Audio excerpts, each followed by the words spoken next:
बिस्मिल्लाहिर्रहमानिर्रहीम। अस्सलाम वालेकुम माय डियर स्टूडेंट्स वेक्टर के लेक्चर नंबर 2 3.1 में हम मूव कर रहे हैं। क्वेश्चन दिया हुआ है if a is equal to 1 i minus 2j plus k, this is called x axis, y axis, z axis में ये उनके जो हैं पॉइंट्स दिए हुए b का और c का ये दिया है। कहता then find a unit vector in the direction of 2a minus 3b plus c। Dear students, सबसे पहली बात यूनिट वेक्टर क्या होता है? यूनिट वेक्टर एक ऐसा वेक्टर होता है जिसका मैग्नीट्यूड 1, कोई भी वेक्टर जिसका मैग्नीट्यूड 1 हो उसको यूनिट वेक्टर कहा जाता है। और उसको फाइंड करने का मेथड क्या है, मैं मेथड बताऊंगा और उसके बाद मैं प्रूफ भी दूंगा कि ये वाकई यूनिट वेक्टर था। सबसे पहले आपने ये जो कंडीशन दी हुई है, this is 2a vector plus minus 3b vector plus c vector दिया हुआ है। इनमें आपने इनकी वैल्यूज को फिक्स करना है। जैसे a का वेक्टर है हमारे पास i minus 2j plus k, इसी तरह b की जगह पर आपने लिखना है i minus j minus k, इसी तरह आपने प्लस डाल के c की जगह पर लिखना है 2i प्लस k, ये दिया हुआ है। अब हम क्या करेंगे, 2 को जब इससे मल्टीप्लाई करेंगे 2i 2 2 4j 2k minus 3i minus minus plus 3j minus minus plus 3k plus 2i plus k। Dear students, ये हमारे पास कुछ वैल्यूज आ गई। अब हम क्या करेंगे, i वाले को i वाले के साथ सॉल्व करेंगे और j वाले को j से k वाले को k से। आप खुद देखें 2i प्लस का है ये माइनस का और ये 2i है। 2 2 4i में से जब 3i जाएगा तो i रह जाएगा हमारे पास। इसी मेथड से 3j और उसमें से 4j गया तो माइनस j रह गया। और जब k की बारी आएगी 2k 3k 5k होगा और k 7k हो जाएगा। तो डियर स्टूडेंट्स, हमारे पास ये जो कंडीशन थी 2a माइनस 3b का वेक्टर प्लस c ये आ गया। अब हमने इसका यूनिट वेक्टर फाइंड करना है, यानी हमने यहाँ 6k मेरी एक स्टूडेंट बता रही है, सर काउंट सही करें 1 3 4 और 2 6, यस बिल्कुल। अब हमने इसका यूनिट वेक्टर फाइंड करना है। यूनिट वेक्टर ऐसा होता है कि ऐसा वेक्टर जिसका मैग्नीट्यूड 1 हो, और उसका मेथड ये होता है स्टूडेंट्स कि ये जो वेक्टर है आपका, ये वेक्टर इसको इसके मैग्नीट्यूड से डिवाइड करना है, इसके मैग्नीट्यूड से डिवाइड करना है। मैग्नीट्यूड क्या है? इसका मैग्नीट्यूड होता है हमारे पास 1 का स्क्वायर, इसका मैग्नीट्यूड ये -1 है, इसका स्क्वायर, ये इसको 6 का स्क्वायर, यानी एक्चुअली जो ऊपर वेक्टर्स दिए हैं उनके जो कोएफिशिएंट्स है उनके स्क्वायर और उसका स्क्वायर रूट डाल देंगे, ऐसे डालते हैं। तो students i minus j plus 6k तो हमारे पास दिया हुआ है। नीचे देखें 1 का स्क्वायर 1 होता है, 1 1 2 2 और 36 36, स्क्वायर रूट ऑफ 38 हो j। डियर स्टूडेंट्स, 1 का स्क्वायर 1 का ये 38 आ गया। हम इसको इसके नीचे भी लिख सकते हैं, ये देखें हम इसको अगर इसके नीचे लिखें 1/√38 और साथ i, यानी एक्चुअली ये इसके नीचे भी है, ये इसके नीचे भी लिख सकते हैं और इसको इसके नीचे भी लिख सकते हैं। तो इसको जब इसके नीचे लिखेंगे -1/√38j और प्लस 6/√38k, ये आ जाएगा। तो ये हमारा स्टूडेंट्स इसका फाइनल आंसर है। ये स्टूडेंट इसका यूनिट वेक्टर। अब मेरे स्टूडेंट्स मुझसे पीछे पूछ रहे हैं सर यूनिट वेक्टर आपने कहा था जिसका मैग्नीट्यूड 1 हो, तो मैंने कहा इसका मैग्नीट्यूड 1 होगा, आप चेक कर सकते हैं। कैसे? आप ये देखें, आप इसका देखें, जैसे मैं इनका अगर मैग्नीट्यूड फाइंड करूं 1/√3 का स्क्वायर, मैग्नीट्यूड कैसे फाइंड करते हैं ये देखें। आप इनके कोएफिशिएंट्स का, जैसे मैंने इसका बताया था, इसके कोएफिशिएंट का स्क्वायर, इसका स्क्वायर, इसका स्क्वायर। अब आपके पास ये एक वेक्टर बना हुआ है, इसका आप मैग्नीट्यूड फाइंड करें, यानी इसके कोएफिशिएंट का स्क्वायर, इसके कोएफिशिएंट का स्क्वायर और उसके कोएफिशिएंट का स्क्वायर ऊपर स्क्वायर रूट डालेंगे, यानी -1/√38 का स्क्वायर और इसी तरह 6/√38 का स्क्वायर और उसका स्क्वायर रूट। आपको पता है 1 का स्क्वायर 1 होगा, √38 का 38 होगा, -1 का 1 होगा, ये 38 होगा, 6 का 36 होगा और इसका 38 होगा। अब आप जब सबका एलसीएम लेंगे 38 आएगा, 1 + 1 + 36, 36 1 और 7 38, 38 बाई 38 कट गया तो 1 आ गया। आप देखें इसका टोटल हमारे पास जो मैग्नीट्यूड बन रहा है वो 1 बन रहा है।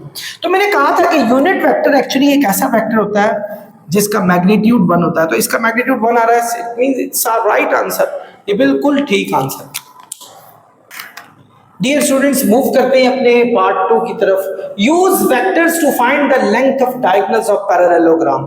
एक पैरेललोग्राम है, उसकी डायगोनल्स को हमने उसकी लेंथ को फाइंड आउट करना है, जबकि उसकी एडजेसेंट साइड्स दी हुई है i + j and i - 2j। यानी आप जरा गौर से देखें, फर्ज करें ये एक पैरेललोग्राम है, ये इस तरह पैरेललोग्राम बनाई जाती है। ये भी देखें, ये एक पैरेललोग्राम है। पैरेललोग्राम वो होती है जिसकी लाइनें पैरेलल होती हैं।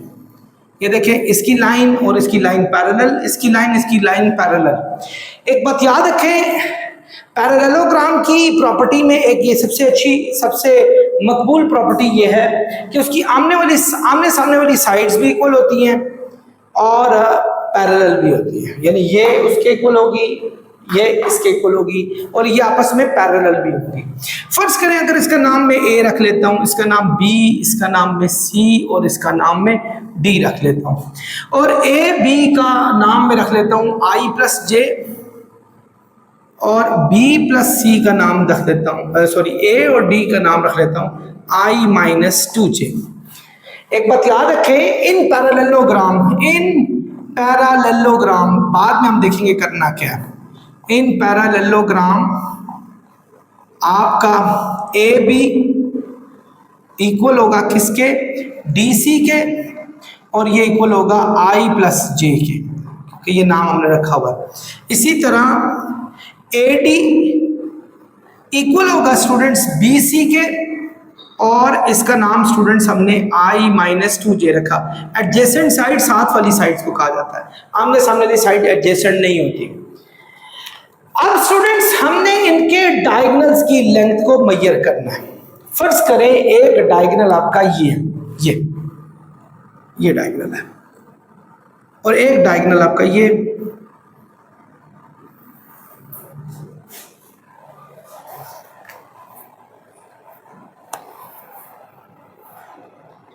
और अब हम इनकी लेंथ को मेजर करेंगे। डियर स्टूडेंट्स, एक लॉ है, याद रखिएगा कि जो रिजल्टेंट वेक्टर होता है ना, ये याद रखिएगा, जो रिजल्टेंट वेक्टर होता है वो सम ऑफ 2 वेक्टर्स के इक्वल होता है। ये बात याद रखिएगा, sum of 2 vectors can be anything, ठीक है। अब इसमें चले, इसमें ये देखें, एक एरो हमारे पास ये लगी हुई है, ये एरो, फिर यहां से हेड टू टेल रूल से यहां लगी है। याद रखिएगा, एक वेक्टर अगर ये है, दूसरा वेक्टर अगर उसके साथ हेड टू टेल रूल से ये बना है, तो वो लाइन जो टेल से लास्ट वाले वेक्टर के हेड को मिला रही होगी, that is called resultant line, उसको रिजल्टेंट लाइन कहा जाता है। वो सम ऑफ अदर 2 लाइंस के इक्वल होती है। अब देखें, पहले चले हम इस पे चलते ए बी सी पर, यानी in triangle A B C पर चलते हैं। जरा गौर से देखिए ए बी सी को। ए बी सी में ये एक वेक्टर की लाइन है और ये एक वेक्टर की लाइन है। पहले को लास्ट से मिलाने वाली ये रिजल्टेंट लाइन है जिसको ए सी कहेंगे। मेरे ख्याल में आप बात समझ रहे हैं। यानी एक्चुअली रिजल्टेंट लाइन जो ए से सी तक है वो इक्वल होगी हमारे पास ए से बी तक और बी से सी तक, ए से बी तक और बी से सी तक। दोबारा इस बात को समझे कि जो रिजल्ट देखें, ये हमने ड्रॉ किया, ये एरो है, फिर इसके टेल को इसके हेड से मिलाया हुआ है, ये हेड टू टेल रूल से जुड़ी हुई है। जबकि ये लाइन जो है, जो डायगोनल की लाइन है, ये पहले के टेल को लास्ट वाले हेड से मिला रही है। This is called resultant line. Resultant line is sum of other 2 lines. अब हमने ये डायगोनल तो वैसे ही फाइंड करना है, ए सी, जबकि ए बी हमारे पास क्या है, ये देखें i + j, और बी सी हमारे पास क्या है, बी सी वो यानी ये i - 2j। अब इसको जरा सम करें, i + j + i - 2j, i 2i हो जाएगा, और इसी मेथड से 2j में से j गया -j आ जाएगा। सो स्टूडेंट्स, हमारे पास पहला डायगोनल जो AC है वो आ गया, दैट इज 2i माइनस जे, ये आ गए। अब चलते हैं स्टूडेंट्स दूसरी ट्राइंगल की तरफ। ये ट्राइंगल है हमारे पास दूसरी, in triangle A B D, in triangle A B D, इस पे चलते हैं, जरा गौर से देखें।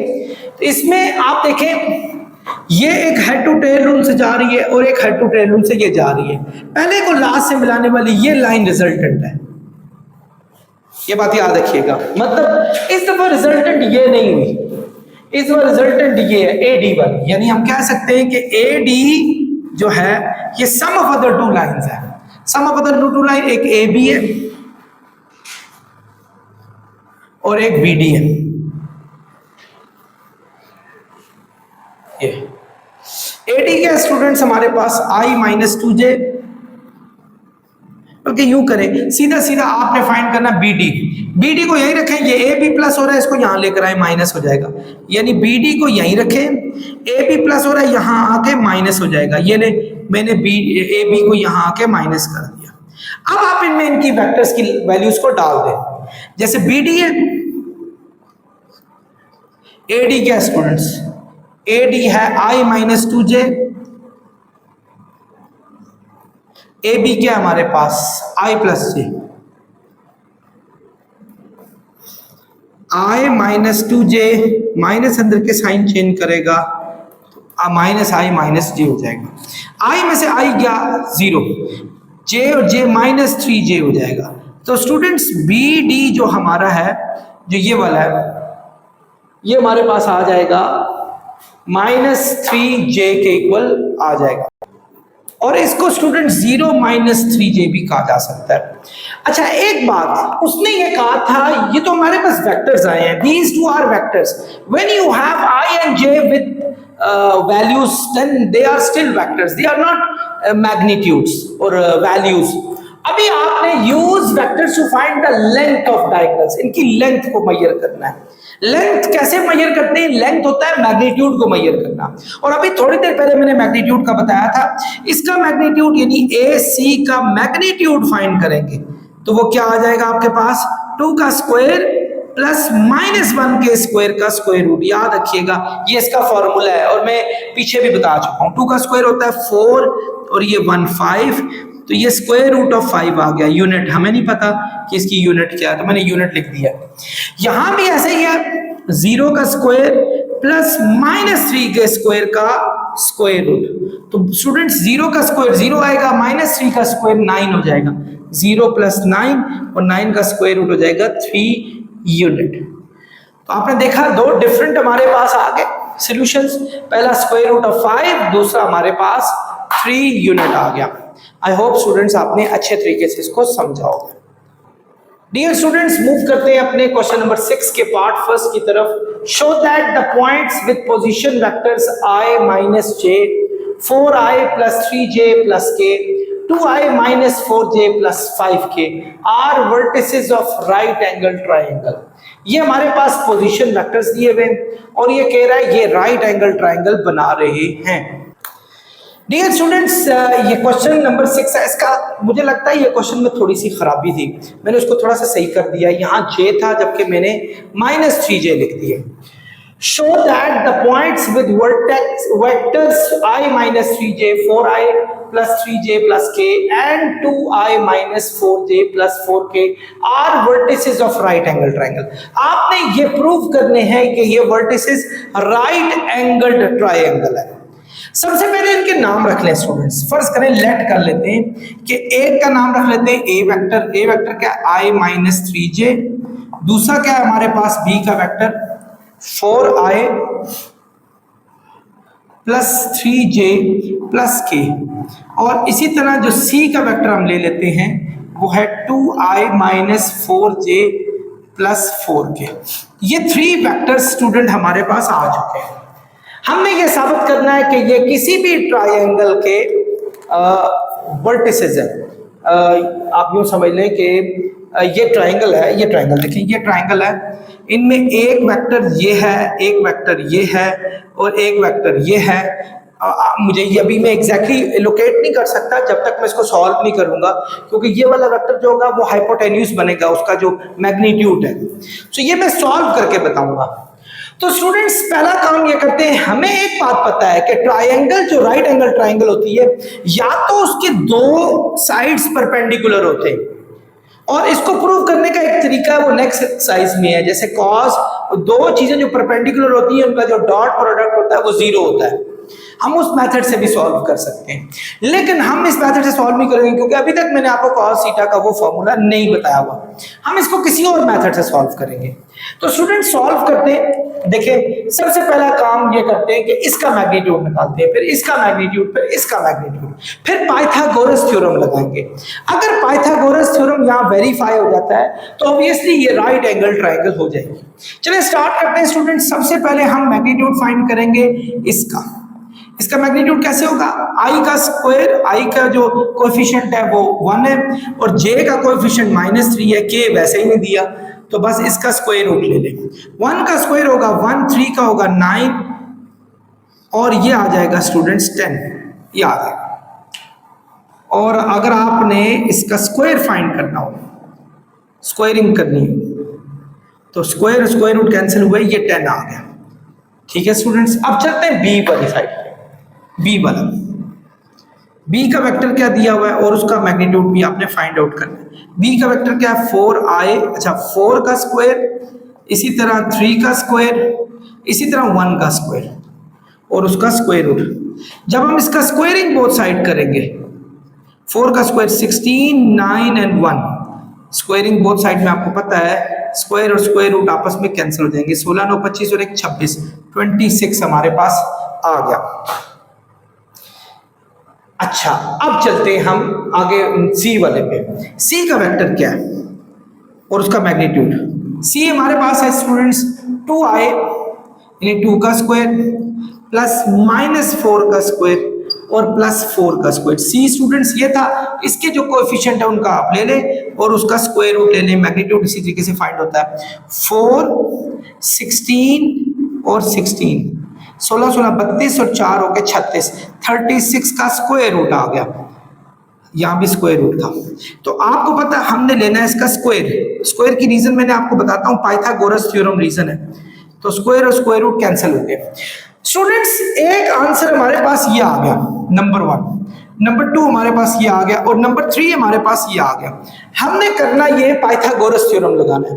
इनमें जो सबसे बड़ी साइड है उसको हमने हाइपोटेन्यूज लेना है और सबसे बड़ी साइड हमारे पास सी है यानी सी 36, तो हम इसको ले लेते हैं हाइपोटेन्यूज यानी सी का स्क्वायर ए का स्क्वायर प्लस 20 के स्क्वायर के इक्वल होना चाहिए। सी का स्क्वायर क्या 36, ए का स्क्वायर स्टूडेंट्स क्या हमारे पास 1 और बी का स्क्वायर हमने 26 लिया था। तो अगर हम इसको ऐड करते हैं तो हम देखते हैं कि दोनों साइड्स हमारे पास इक्वल हो जाएंगी। तो स्टूडेंट्स साबित हुआ कि ये दोनों, ये पाइथागोरस थ्योरम इस पे अप्लाई किया जा सकता है। इसका मतलब हुआ ये सारी साइड जो थी 3 ये हमारे पास पाइथागोरस प्रूफ होने की वजह से राइट एंगल ट्रायंगल बना रही थी। आई होप आप लोग समझ गए होंगे। लेकिन एक चीज यहाँ नाम रख लें, जैसे इसका नाम सी रख ले, इसका बी, इसका ए रख ले। ठीक है, ए के सामने वाली साइड ए, ये देखिए i-3j और बी के सामने वाली side B 4i + 3j + k और सी के सामने वाली साइड 2i - 4j + 4k, ये हमारे पास आ जाएगी। और आपका ये अब पता चल जाएगा कि कौन सी साइड को हमने किस जगह पर रखना है। ये चीजें हमें आराम से बता सकती हैं, लेकिन उनके लिए ये सारा सोल्यूशन आपको करना होता है। I hope you have understood this. Dear students, अब हम मूव करते हैं अपने पार्ट 2 की तरफ। Show that the triangle with sides. हमने ये शो करना है कि जो ट्राइंगल जिसकी साइड्स ये 3 दी हुई हैं, कहता है एक इक्विलेटरल ट्राइंगल है। इक्विलेटरल ट्राइंगल वो होती है स्टूडेंट्स, ट्राइंगल की साइड्स के हिसाब से 3 टाइप्स होती हैं। एक होती है इक्विलेटरल ट्राइंगल जिसकी 3 साइड्स इक्वल हो। तो अगर एक 5 सेंटीमीटर है, दूसरी भी 5, तीसरी भी 5 और इसके सारे एंगल 60 डिग्री के होते हैं, यानी सारे एंगल्स भी इक्वल होते हैं। दूसरे नंबर पर होती है आइसोसेलेस ट्राइंगल जिसके एक एंगल जो होता है ना वो हमारे पास वो बाकियों से डिफरेंट होता है। 2 एंगल्स बिल्कुल सेम होते हैं, तो उनके 2 एंगल्स भी सेम होते हैं, 2 साइड्स भी सेम होती हैं, जबकि तीसरी साइड डिफरेंट होती है। एक होती है स्केलिन ट्राइंगल। स्केलिन ट्राइंगल में हमारे पास तीनों साइड्स डिफरेंट होती हैं और all three angles are different as well. अब ये ट्राइंगल हम इजीली ले सकते हैं क्योंकि तीनों साइड सेम है, तो हम एक आइडियल सी कोई ये देखें इक्विलेटरल ट्राइंगल बना लेते हैं। ये हमारे पास एक ट्राइंगल है, ये दो, ये थ्री ट्राइंगल, थर्ड साइड है, सॉरी, ए बी सी। ए हमारे पास दिया हुआ है स्टूडेंट्स ये 2i + 3j + √3k, ये ए वेक्टर है। कैसे मुझे पता चला? क्योंकि ए के सामने वाला ए वेक्टर, बी के सामने वाला बी वेक्टर है। बी क्या हमारे पास √10i - j + √5k, ये आ गया। और सी हमारे पास है स्टूडेंट्स -3i + √3j + 2k, ये हमारे पास आ गया। स्टूडेंट्स हम तीनों के मैग्नीट्यूड फाइंड आउट कर लेते हैं क्योंकि वेक्टर्स तो हमारे पास दिए हुए।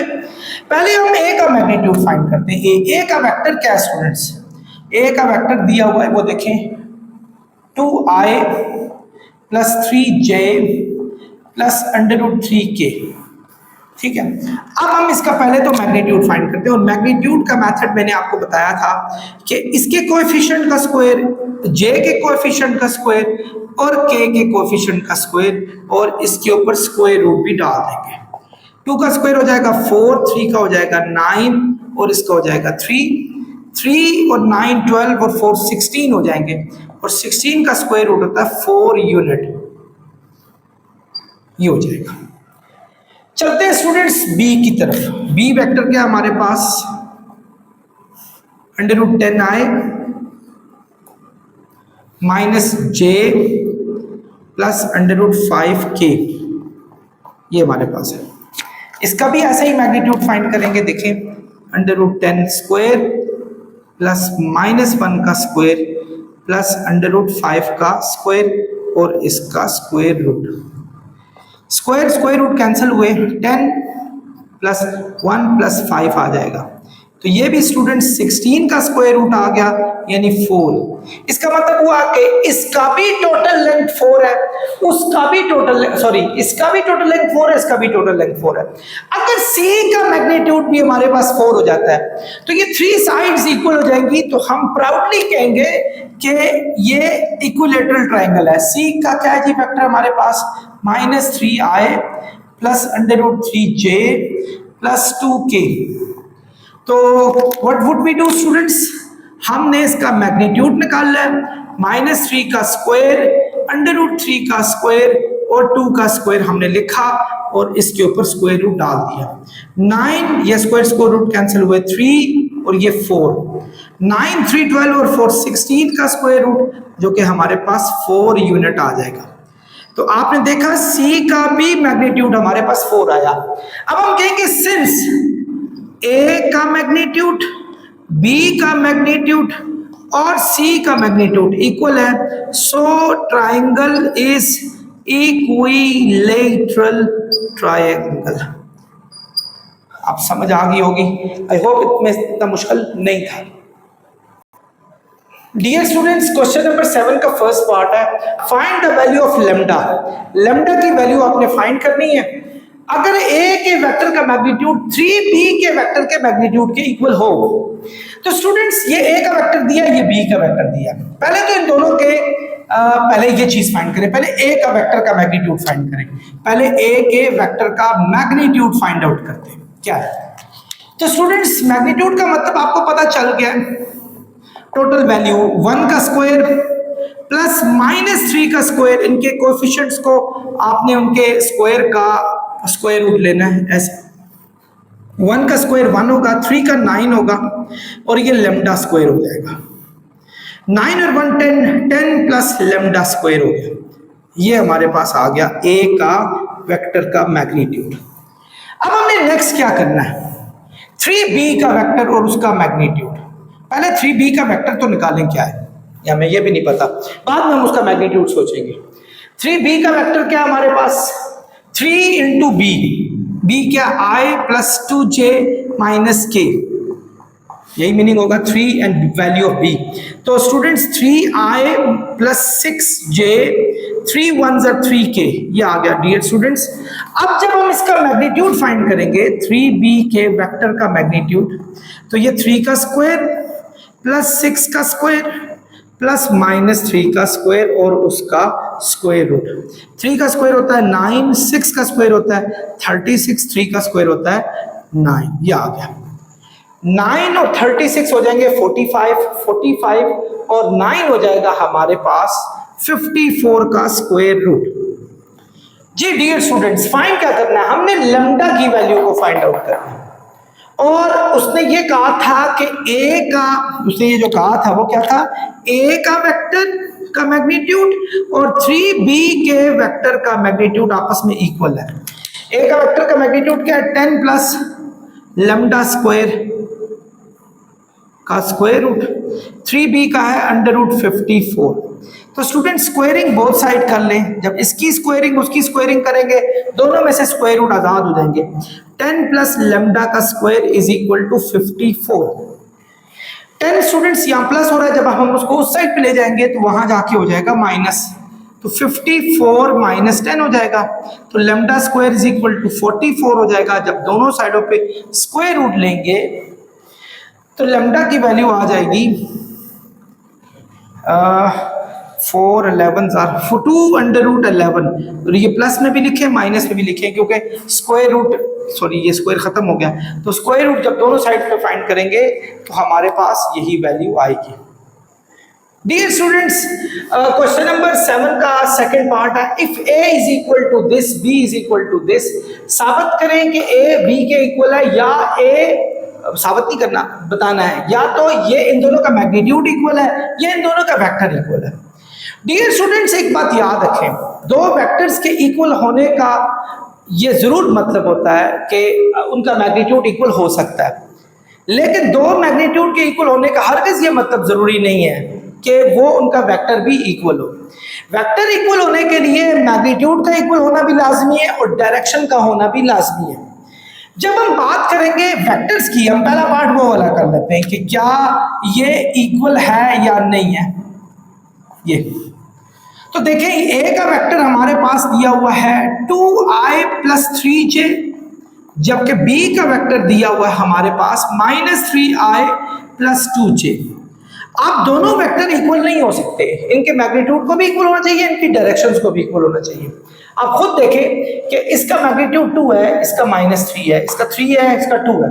डायरेक्शन देखें, मतलब इनकी डायरेक्शन देखें डिफरेंट है, कि ये 2 एक्स एक्सिस में है, ये -3 एक्स एक्सिस में, सो डिफरेंट डायरेक्शंस हमारे पास आ गई। ये 3 वाई एक्सिस में डायरेक्शन इसकी दी हुई और ये 2 में, यानी they are absolutely, so a vector can not be equal to b vector, ये नहीं हो सकता। मैग्नीट्यूड में देख लेते हैं होता है नहीं होता। पहले ए का मैग्नीट्यूड निकालें आप।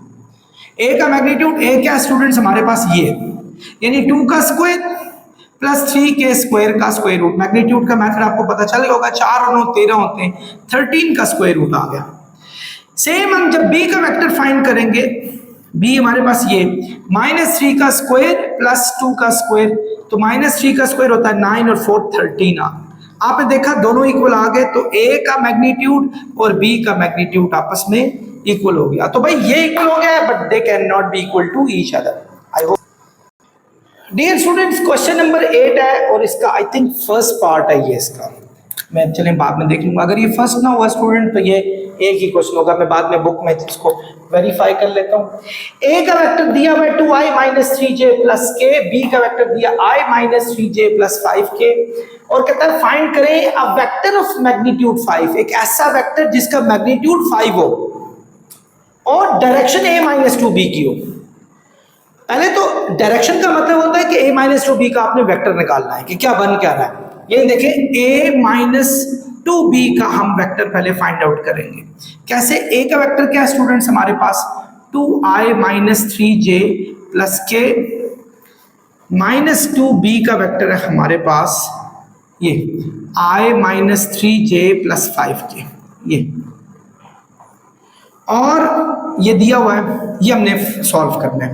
तो 2i - 3j प्लस k, अब इसको 2 को इससे मल्टीप्लाई करो तो क्या आएगा 2i plus 6j minus 10k, -2 को अंदर सबसे मल्टीप्लाई किया, 2i और 2i कैंसिल हो गए, 6j में से 3j जाएगा तो स्टूडेंट्स 3j रह जाएगा, 10j और ये हो जाएगा -9 आई एम सो सॉरी के, -10 के -9 के हो जाएगा। तो स्टूडेंट्स a-2b का जो वेक्टर आया वो हमारे पास ये आ गया। अब जरा गौर से सुनने की बात, कहता वेक्टर की डायरेक्शन यही होनी चाहिए, मैग्नीट्यूड 5 हो। अच्छा, इसका मैग्नीट्यूड तो अगर फाइंड करें 3 का स्क्वायर 9 का स्क्वायर, 3 का स्क्वायर 9 होता है, 9 का स्क्वायर 81 होता है, तो ये तो स्क्वायर रूट ऑफ 90 तक बात चली जाएगी। स्क्वायर रूट ऑफ 90 को भी आप 300√10 कह सकते हैं। तो ये तो हमने मैग्नीट्यूड 5 फाइंड करना है और डायरेक्शन ये होनी चाहिए।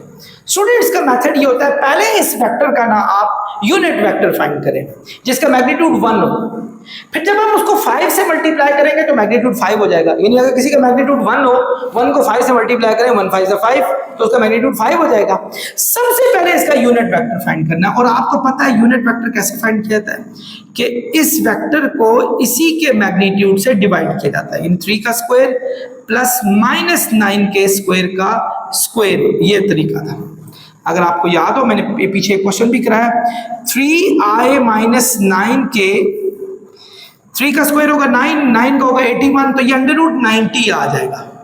√90 को आप अगर फैक्टराइज कर लें तो ये आ जाएगा हमारे पास 9 10 90, 310 आया। 310 इसके नीचे भी है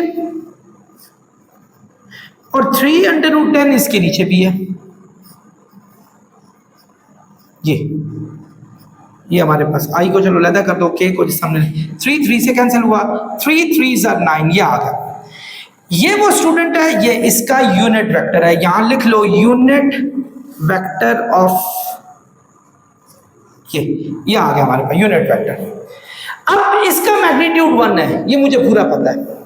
हम क्या, ये तो मैंने आपको एक प्रूफ भी दिया था, अगर याद हो तो, जो पहला क्वेश्चन था आज की वीडियो का जो था उसमें मैंने ये प्रूफ भी दिया था। इनफैक्ट ये जे है, इसको आई को चेंज कर जे कर दे। अब क्या होगा स्टूडेंट, इसको अगर हम 5 से मल्टी, क्योंकि इसका तो यूनिट हमारे पास, इसका तो मैग्नीट्यूड हमारे पास 1 है क्योंकि यूनिट वेक्टर है, तो हम इसको 5 से मल्टीप्लाई करेंगे।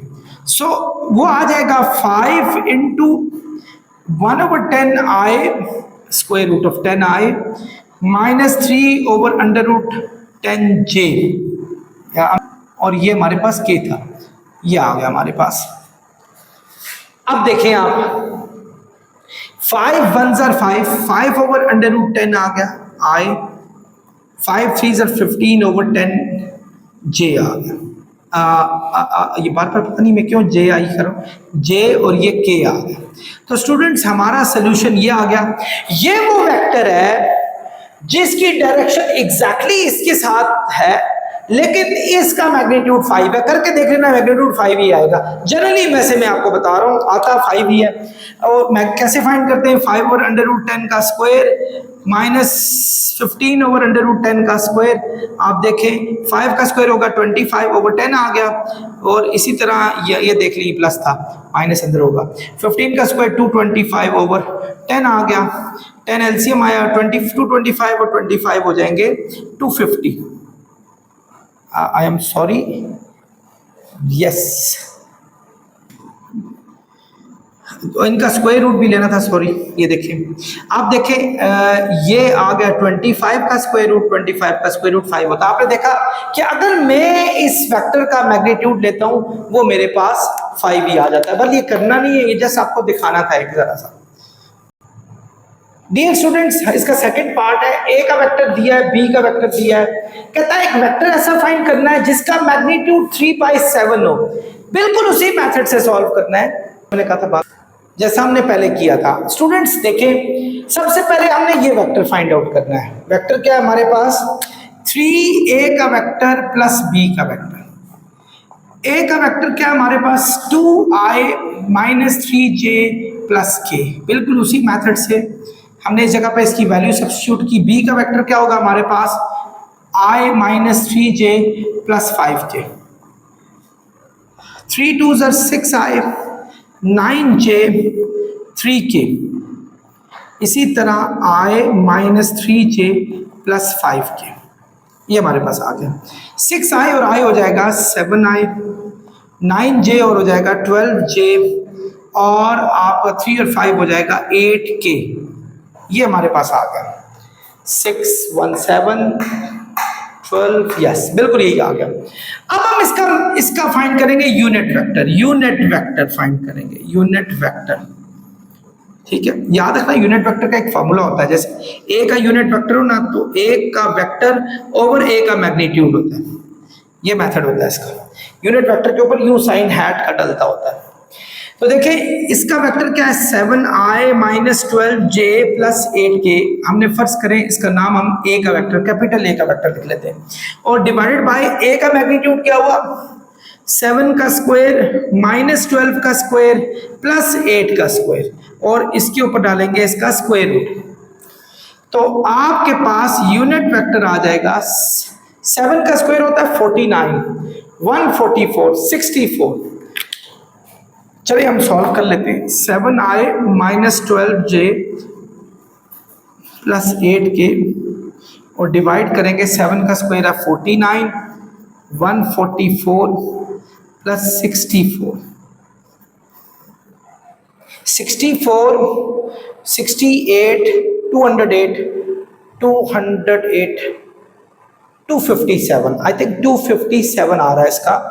तो यहाँ मैं सॉल्व कर रहा हूँ, देखें ए का यूनिट वेक्टर यानी टोटल जो था इसका नाम हमने ए रख लिया, इस पूरे का कैपिटल ए। तो ये 257 का स्क्वायर रूट आ रहा है, ये इसके नीचे भी 257 का स्क्वायर रूट है। साथ हम लिख लेंगे आई का वेक्टर, ये 12j के नीचे भी 257 का स्क्वायर रूट है, और 8 के नीचे भी 257 का स्क्वायर रूट है। ये हमने तीनों पे लिख दिया। डियर स्टूडेंट्स, ये तो हमारे पास इसका यूनिट वेक्टर आ गया, लेकिन अब हमने फाइंड करना है कि ये वेक्टर जो होना चाहिए इसका मैग्नीट्यूड 3/7 होना चाहिए। आपको याद होगा पिछला क्वेश्चन मैंने कहा था 5 जब मैग्नीट्यूड चाहिए था इस यूनिट वेक्टर को 5 से मल्टीप्लाई करो, लेकिन एक बात यहां उल्टी आई है, ऑपोजिट इन डायरेक्शन। डायरेक्शन जब अपोजिट होती है तो ये वैल्यूज पॉजिटिव नेगेटिव हो जाती है, यानी अपोजिट डायरेक्शन का मतलब होगा हम 3/7 से मल्टीप्लाई नहीं करेंगे बल्कि -3/7 से सबको मल्टीप्लाई करेंगे। 7/257 के स्क्वायर रूट को भी करेंगे आई, -12/257 जे से भी करेंगे, और इससे भी 8/257 के इससे भी करेंगे। स्टूडेंट जब इसको इससे करेंगे -3/7 और मल्टीप्लाई 7/257 आए, इसी तरह -3 माइनस प्लस हो जाएगा, 3/7 मल्टीप्लाई 12/257j, -3/7 को इससे करेंगे -3/7 मल्टीप्लाई 8/257 के। अच्छा 7 कट गया, बस आगे कुछ नहीं है। आपने -3i/257 का स्क्वायर रूट, इसी तरह 3 12 36/7 /257j, इसी तरह 3 8 24 7/257k। ये हमारे पास इसका सॉल्यूशन आ जाएगा।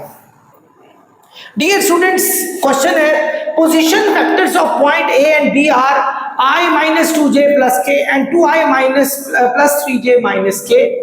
Find position vector of point B dividing the line segment joining A and B in the ratio 2 and 3. कहता है कि एक लाइन है जो कि A और B को 2:3 से काट रही है, यानी ये देखें फर्ज करें ये हमारे पास A का पॉइंट है, ये A का पॉइंट है, बल्कि चलो इसको B का पॉइंट कहते हैं, ये B का पॉइंट है, ये हमारे पास एक A का पॉइंट है। इसका पोजीशन वेक्टर दिया हुआ है i-2j प्लस k, और इसका पोजीशन वेक्टर दिया हुआ है 2i plus 3j minus k। और फर्ज करो एक पॉइंट है, ये पॉइंट है, इसको चलो ओरिजिन कर देते हैं। याद रखना ओरिजिन जो कि 0 0 होता है, वहां से दोनों पॉइंट्स तक जो वेक्टर होते हैं वो एक्चुअली पोजीशन वेक्टर के इक्वली होते हैं। मतलब अगर फर्ज करें ये 0 0 रख लूं, ओ से ए तक का वेक्टर मैं फाइंड करूं, वो यही आएगा। जब पोजीशन वेक्टर ऑफ ए में से पोजीशन वेक्टर ऑफ ओ करेंगे तो ओ वैसे 0 0 है, तो आपका यही वेक्टर आएगा। तो आपका ओ ए वेक्टर यही हो जाएगा, इसका ओ बी वेक्टर भी यही हो जाएगा। यहां से लाइन है, ये हमारे पास ए है और ए और बी आपस में ज्वाइन हुए हैं। अब यहां से लाइन जाती है, वो ए और बी को कहां काट रही है? 2:3 में, यानी यहां से यहां तक 2 और यहां से यहां तक 3 रेशो में काट रही है। यानी एक्चुअली इसके 3 हिस्से होंगे या 2। फर्ज करो अगर यहां से यहां तक 10 सेंटीमीटर है, ठीक है, तो 2:3 में आना चाहिए, वो 15 होगा। तो 10 और 15 की रेशो 2:3 बनती है। अगर ये 100 हुआ तो वो 150 हो जाएगा, यानी एग्जैक्टली 2:3 में वो कटेंगे।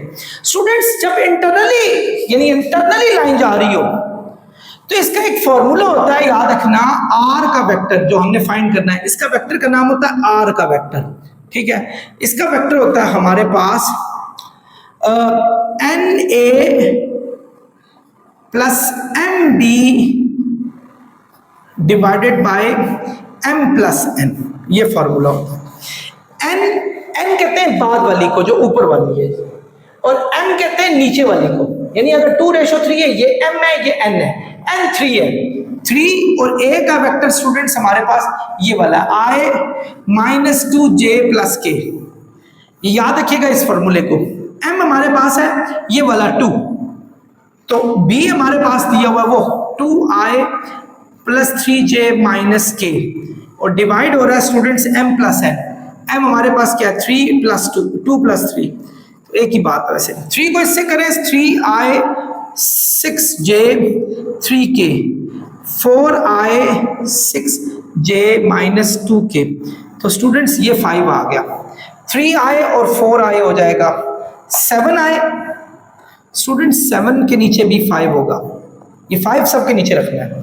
इसका 6j कट गए, 3k में से 2k क्या k रह गया, 1k, तो 1 के नीचे भी 5 रख लेंगे। तो स्टूडेंट्स हमारे पास जो r का वेक्टर आएगा, जो इन दोनों को 2:3 में जो है वो डिवाइड करता है, उसकी वैल्यू आ जाएगी 7/5i और 1/5k। डियर स्टूडेंट्स, हमारे पास पोजीशन वेक्टर दिया हुआ है और ये भी कह रहा है find the position vector of point Q dividing the line segment in the ratio 3:2। बिल्कुल वही चीज, आपके पास ये एक वेक्टर दिया हुआ है जिसका नाम हम O रख लेते हैं, ये वाला, और ये A है हमारे पास, ये A है, और ये हमारे पास है स्टूडेंट्स B, ये दो है। और यहां से लाइन जा रही है ये Q पॉइंट पे, उसे Q पॉइंट का पिछले में भी मेरे शायद पॉइंट लिखना भूल गया था, तो वो लिख लीजिएगा जो यहाँ पॉइंट दिया हुआ है। इसको I'm sorry इस दफा एक्सटर्नली दिया हुआ है। एक्सटर्नली में आप इंटरनली लाइन नहीं ले जा सकते, ये आपका एक्सटर्नली जाएगा, यानी बाहर से पॉइंट जाएगा, और ये इसको जाके टच हो रहा है। ये हमारे पास Q पॉइंट है, ये जो इसको एक्सटर्नली टच हो रहा है। मैं थोड़ी डायग्राम को थोड़ा अच्छा करके, मेरे ख्याल में समझ आ गई होगी, बहुत ज़्यादा बनाने की जरूरत नहीं। तो इसने कहा है कि ये 3:2 में एक्सटर्नली उसको काट रहा है, 3:2 में। जी स्टूडेंट्स, ये आ गया।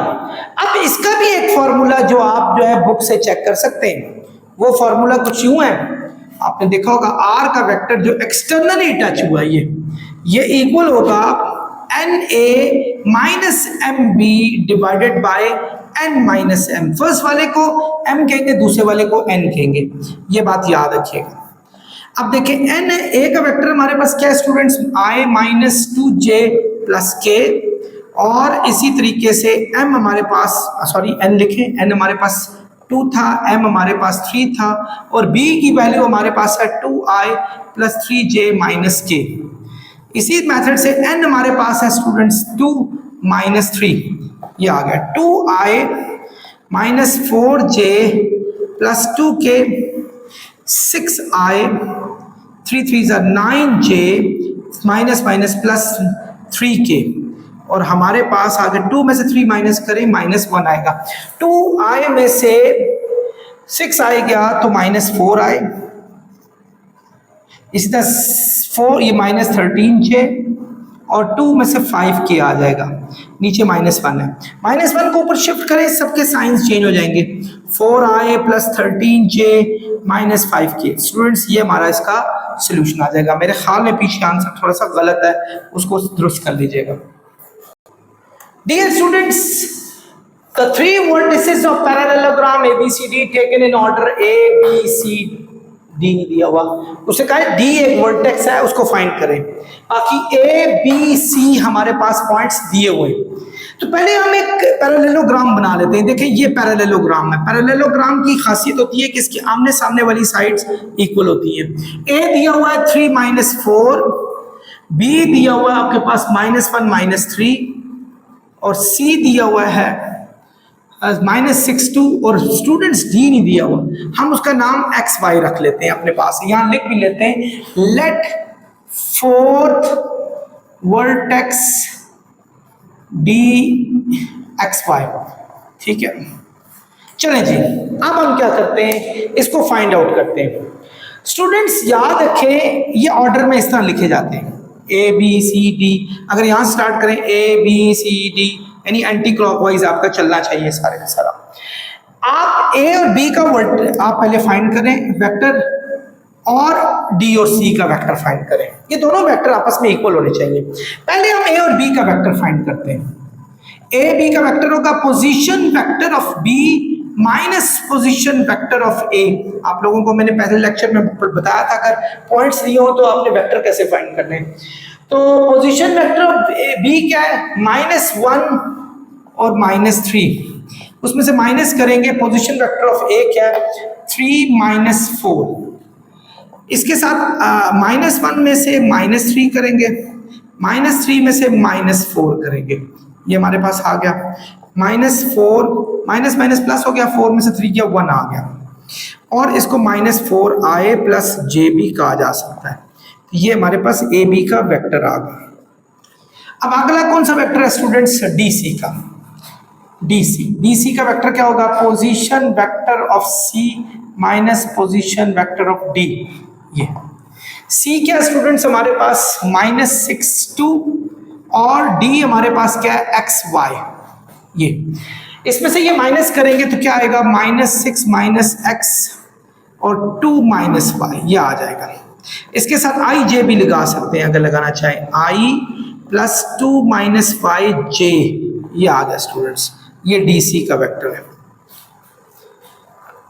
आई टोल्ड यू बिफोर के ए बी और डीसी का वेक्टर सेम होना चाहिए in order to have the parallelogram, because parallelogram has equal vectors opposite to them obviously. तो ए बी का वेक्टर और डी सी का वेक्टर हमारे पास सेम होना चाहिए। ए बी का वेक्टर क्या है, -4i + j, और डी सी का -6 - xi + 2 - yj। अब आप स्टूडेंट्स क्या करेंगे, कंपेयर करेंगे, आई वालों को आई वालों से कंपेयर करें, जे वालों को जे वालों से कंपेयर करें। -4i = होगा -6 - xi, इसी तरह जे वालों को जे वालों से, j = 2 - yj। आई से कट गया, -x यहाँ आके +x हो जाएगा, -4 वहां जाके +4 हो जाएगा, तो x की वैल्यू आ जाएगी -2। इसी तरह j को फाइंड करेंगे, ये j कट जाएगा, इस साइड पे j ही है आई थिंक, हाँ, तो -y यहाँ के +y हो जाएगा, y की वैल्यू आ जाएगी 2। तो हमारे पास d जो कि xy है वो इक्वल हो जाएगा, x की वैल्यू है -2, y की वैल्यू है 2। आई होप स्टूडेंट्स आप समझ गए हो। डियर स्टूडेंट्स ये कैंसिल हुआ, यहाँ 1 आया था, 1 यहाँ जाके -1 होगा, तो 2 में से 1 -1 होगा तो 1 आ जाएगा हमारे पास। ये तो यूं y की वैल्यू हमारे पास 1 आ गई। आई एम रियली सॉरी, मुझे देखना चाहिए था, बहुत शुक्रिया स्टूडेंट्स। डियर स्टूडेंट्स हमारे पास इसका सेकंड पार्ट है, probably the last part of this lecture today, क्योंकि स्टूडेंट्स काफ़ी परेशान है, हमें घर भी जाना है, रात का 8 बज रहे हैं इस वक्त। तो find the values of x and y, x और y की वैल्यू फाइंड करनी है। अगर a b c d order में लिया जाए और ये पैरेललोग्राम के वर्टिसेस हो, ये देखें ये पैरेललोग्राम है हमारे पास जिसमें a b c d हमारे पास दी है। ए जो है वो 1 2 है, बी जो है वो 4y है, सी जो है स्टूडेंट्स x 6 है, और डी हमारे पास दिया हुआ है 3 and 5। ये ऑर्डर में दिए, ये इनके मैं वेक्टर्स भी बना रहा हूं। और याद रखें ए बी का वेक्टर और डी सी का वेक्टर आपस में सेम होना चाहिए। आई एम श्योर इसी तरह आपके आंसर्स आ जाएंगे, यस आ जाने चाहिए। सबसे पहले हम यूं करेंगे, ए बी का वेक्टर फाइंड आउट करेंगे, यानी ए बी का वेक्टर फाइंड आउट करें। क्या आ रहा है हमारे पास, ए बी का होता है position vector of B minus position vector of A. Position vector of B हमारे पास क्या है 4y, और पोजीशन वेक्टर ऑफ ए क्या है 1 2। तो स्टूडेंट्स 4 में से -1 होगा, y में से x में से x माइनस करना होता है, और y में से y माइनस करना होता है। ये हमारे पास स्टूडेंट्स ए बी आ गया। इसको आई जे भी लगा दें तो ठीक है। चलिए आगे चलते हैं, डी सी फाइंड आउट करते हैं। D C position vector of C minus position vector of D, ये हमारे पास आ गया। सी क्या स्टूडेंट्स हमारे पास x6, और हमारे पास जो डी है वो 3 5। तो एक्चुअली x में से 3 माइनस करेंगे, 6 में से 5 माइनस करेंगे तो 1 आएगा, ये आ जाएगा हमारे पास। तो ए बी और डी सी इक्वल होना चाहिए रूल के हिसाब से, ए बी और डी सी को इक्वल होना चाहिए। ए बी क्या स्टूडेंट्स 3y-2, 3y-2, और डी सी है हमारे पास x-3 1, x-3 और ये 1 है। तो x वाला x के इक्वल हो, y वाला y के इक्वल हो, यानी आप इनको कंपेयर करें। 3 = x-3, y-2 = 1, -3 यहाँ के स्टूडेंट्स +3 हो जाएगा, x की वैल्यू हमारे पास 6 आ जाएगी, -2 वहां जाके +2 हो जाएगा, y की वैल्यू 3 आ जाएगी। तो स्टूडेंट्स ये दो वैल्यूज जो हमने फाइंड करनी थी ये हमारे पास आ गई। डियर स्टूडेंट्स, इसी के साथ आज का लेक्चर अपने इख्तिताम को पहुंचता है। खुश रहें, सब्सक्राइब करें और जीते रहें। अल्लाह हाफ़िज़।